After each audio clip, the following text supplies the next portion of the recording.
ये हमला अचानक नहीं हुआ था। 14 फरवरी 2019 से पहले खुफिया एजेंसियों ने चेतावनी दी थी, आत्मघाती हमला हो सकता है। फिर भी 78 गाड़ियों का काफिला रवाना हुआ। कश्मीर एक ऐसा नाम जो सिर्फ एक जगह नहीं बल्कि दशकों से चल रहे संघर्ष, राजनीति और खून से जुड़ी कहानियों का प्रतीक बन चुका है। बर्फ से ढकी वादियां, झीलें और पहाड़, लेकिन इनके पीछे छिपी है एक लंबी और दर्दनाक इतिहास की परछाई। भारत और पाकिस्तान दोनों इस क्षेत्र पर दावा करते हैं और इसी दावे ने कश्मीर को शांति से दूर, संघर्ष के केंद्र में ला खड़ा किया। 1947 से लेकर आज तक कश्मीर कई युद्धों, समझौतों और संघर्षों का गवाह रहा है, लेकिन 1989 के बाद घाटी में हालात ने एक खतरनाक मोड़ लिया। हथियारबंद उग्रवाद ने जन्म लिया।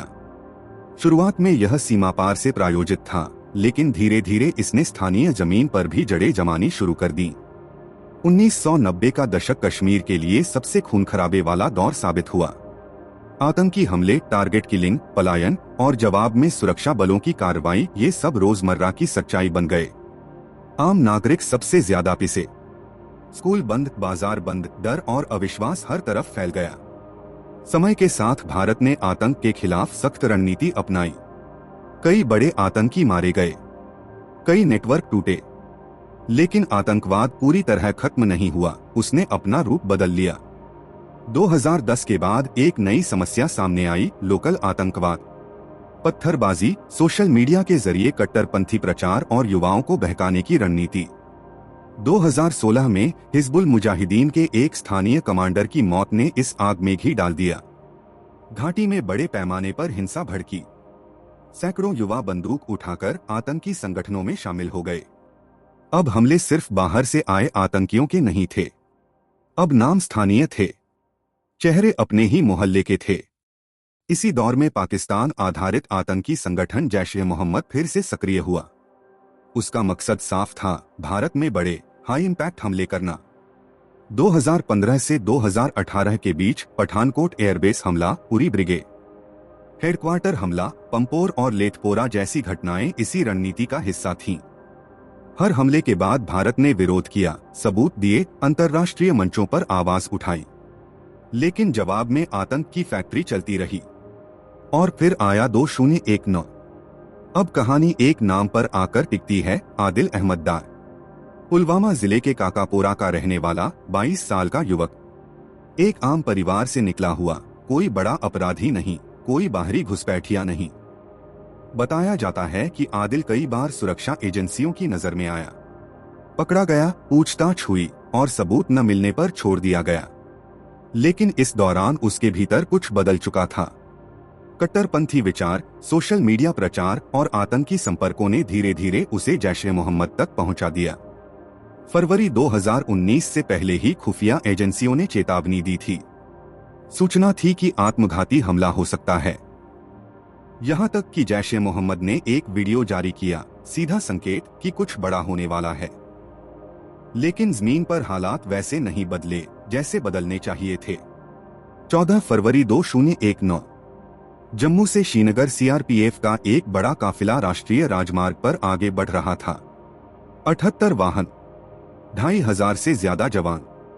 2 दिनों तक खराब मौसम के कारण हाईवे बंद था, इसलिए जवानों की संख्या सामान्य से कहीं ज्यादा थी। काफिले को सूर्यास्त से पहले श्रीनगर पहुंचना था। दोपहर करीब 3:15 पुलवामा के लेथपोरा इलाके में अचानक एक कार तेज रफ्तार से काफिले की एक बस की ओर बढ़ती है। कुछ सेकंड और फिर एक जोरदार धमाका। बस हवा में उछल जाती है। हर तरफ धुआं, आग, चीख पुकार। जो बच गए वो अपने साथियों को ढूंढते रहे। इस हमले में सीआरपीएफ के 40 जवान शहीद हो गए। 1989 के बाद कश्मीर में सुरक्षा बलों पर हुआ यह सबसे बड़ा आतंकी हमला था। पूरा देश सदमे में था। गुस्सा, शोक और एक ही सवाल, कैसे? जांच में सामने आया कि कार में 300 किलो से ज्यादा विस्फोटक था, जिसमें आरडीएक्स भी शामिल था। एनआईए ने डीएनए जांच से हमलावर की पहचान की, आदिल अहमद डार। लेकिन एक सवाल आज भी पूरी तरह साफ नहीं हुआ, इतना भारी विस्फोटक आखिर आया कहां से? जैश-ए-मोहम्मद ने हमले की जिम्मेदारी ली। भारत ने सीधे पाकिस्तान को जिम्मेदार ठहराया।